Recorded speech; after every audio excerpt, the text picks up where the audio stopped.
Welcome to steno series 80 शब्द प्रति minute की श्रृंखला में आपका स्वागत है।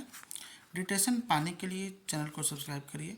डिटेशन अच्छी लगे तो उसे ज़रूर लाइक करिए और अपने दोस्तों के साथ इसे शेयर करिए। डिटेशन स्टार्ट होगी 5 सेकंड बाद।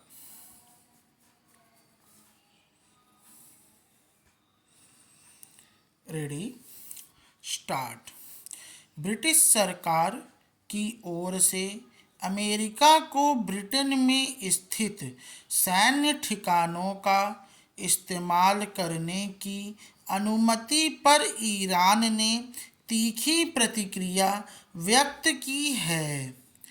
ईरानी विदेश मंत्री अब्बास अराघची ने सोशल मीडिया प्लेटफॉर्म एक्स पर पोस्ट में कहा कि प्रधानमंत्री कीर स्टारमर सैन्य ठिकानों के इस्तेमाल की अनुमति देकर ब्रिटिश नागरिकों की जान जोखिम में डाल रहे हैं। उन्होंने आगे कहा कि ईरान अपनी आत्मरक्षा के अधिकार का प्रयोग करके डाउनिंग स्ट्रीट के बयान के अनुसार ब्रिटिश मंत्रियों ने शुक्रवार को युद्ध और होर्मुज की ईरान द्वारा की गई नाकाबंदी पर चर्चा करने के लिए बैठक में सैन्य ठिकानों के इस्तेमाल की अनुमति देने का निर्णय लिया गया। यह अनुमति ईरान के उन ठिकानों पर हमले करने के लिए दी गई है जिसका इस्तेमाल होर्मुज में पोतों पर हमले के लिए ईरान कर रहा है। प्रधानमंत्री स्टारमर ने इसी सप्ताह कहा था कि ब्रिटेन ईरान को लेकर युद्ध में शामिल नहीं होगा।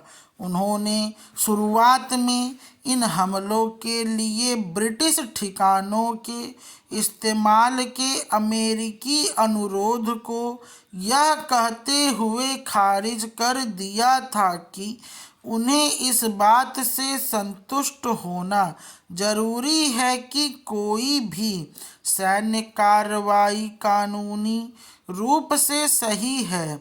लेकिन प्रधानमंत्री ने अपना रुख तब बदल लिया जब ईरान ने पूरे मध्य पूर्व में ब्रिटेन के सहयोगियों पर हमले किए।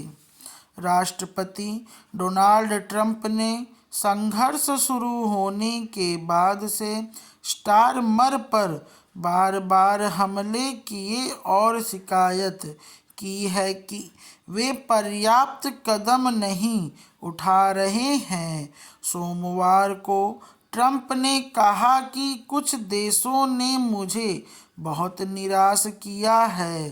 ट्रंप ने ब्रिटेन का नाम लेते हुए कहा कि इसे कभी सहयोगियों का रोल्स रॉयस माना जाता था। हालांकि डाउनिंग स्ट्रीट ने अपने बयान में तत्काल तनाव कम करने और युद्ध के शीघ्र समाधान का आह्वान किया है। पिछले सप्ताह ईरानी नौसेना ने एलपीजी लदे एक भारतीय टैंकर को होर्मुज जलडमरू मध्य के माध्यम से सुरक्षित पार करने में मदद की थी। पोत पर सवार एक वरिष्ठ अधिकारी ने यह जानकारी दी है। भारत के राजनयिक प्रयासों के बाद ईरान ने पोत को पहले से तय रास्ते से गुजरने की अनुमति दी थी। नाम न छापने की शर्त पर अधिकारी ने बताया कि ईरानी नौसेना रेडियो के माध्यम से उनके संपर्क में थी।